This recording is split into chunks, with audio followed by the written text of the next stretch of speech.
Et salut toi et bienvenue dans ce podcast Bouffe-moi ce bouquin où on parle culture, littérature et tout ce qui s'en rapproche de près ou de loin. Si tu veux soutenir le podcast, ça se passe sur ma page Tipeee ou Utip et laisse-moi remercier Lady Muse et Olivier qui sponsorisent l'épisode d'aujourd'hui grâce à leurs dons. Je te donne des conseils écriture sur un registre que je ne maîtrise absolument pas, la romance.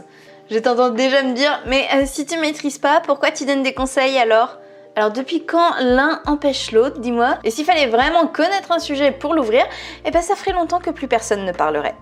Non, et puis comme d'habitude, ces conseils ne viennent pas de moi, mais bien de sites internet dédiés à l'écriture. Oui, tous ces conseils ont donc été consciemment diffusés par des professionnels, donc c'est forcément vrai, non?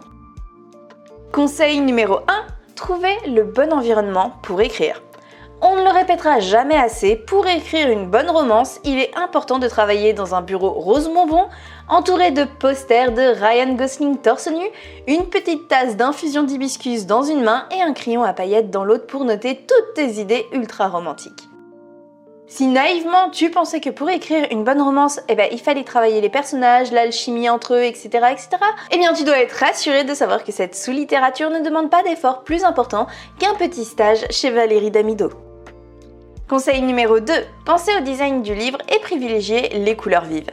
Oui, une fois de plus, on ne parle pas de la qualité du roman en lui-même, mais de ce qu'il y a autour. Mais c'est normal, il faut te rentrer ça dans le crâne en fait une bonne fois pour toutes, la romance est de la sous-littérature, donc pas besoin de te saigner pour faire un bon récit.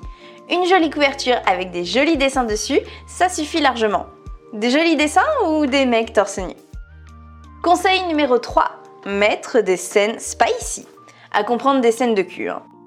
Il était temps, on s'intéresse enfin au contenu du livre, mais attention, c'est pas non plus avec ce conseil qu'on va réussir à redorer l'image de la romance. Mais d'un autre côté, à ton avis, pourquoi il y a tant de romances avec des mecs torse nu en couverture ?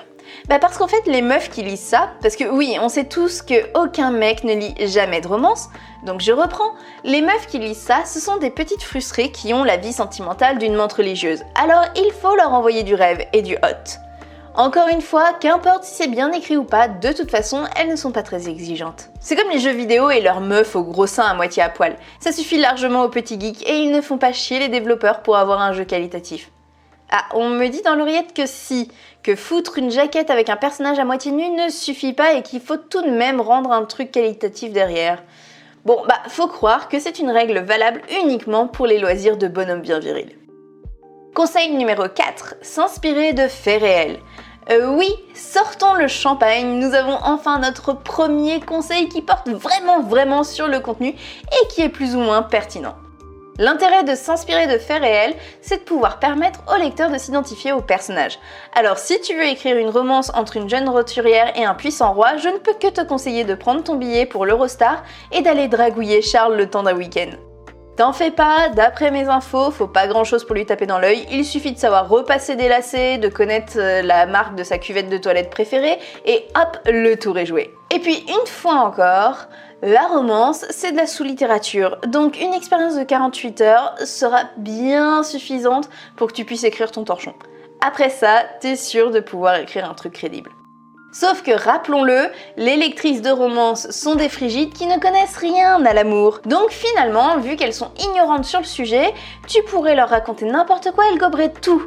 Y a qu'à voir les années 2000 où on a réussi à nous faire croire qu'on pouvait toutes choisir entre une chauve-souris qui brille au soleil et un loup-garou qui doit se tondre sinon il perd trop de poils. À moins d'avoir passé son week-end à Beauval, je vois pas trop où Steph a réussi à puiser son inspiration. Et si c'est bien à Beauval, je ne veux pas savoir ce qui s'est passé. Conseil numéro 5, compliquer la relation. Faut un truc bien problématique, bien bad boy, tu vois.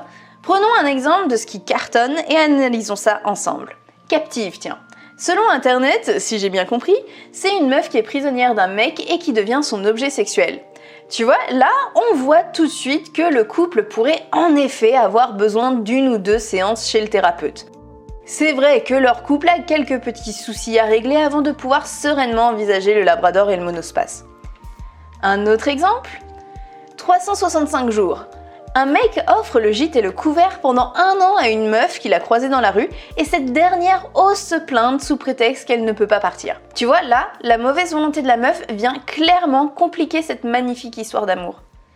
J'espère vraiment qu'avec tous ces exemples, tu comprends l'importance de ce conseil. Bon, et petit bonus pour la fin, et là il s'agit d'un vrai conseil, n'oublie pas que la définition même en fait d'une romance, c'est de raconter une histoire d'amour qui finit bien. Et oui, ce petit détail, il a toute son importance, parce qu'on a souvent tendance à l'oublier. Alors, entre-temps, tu peux foutre des morts, des accidents dans tous les sens, tant que tout le monde est heureux à la fin, et bah c'est gagné. Voilà, c'est tout pour aujourd'hui, j'espère que ce podcast t'aura plu. En tout cas, moi je te dis à la semaine prochaine, je t'embrasse fort, c'était Mélanie.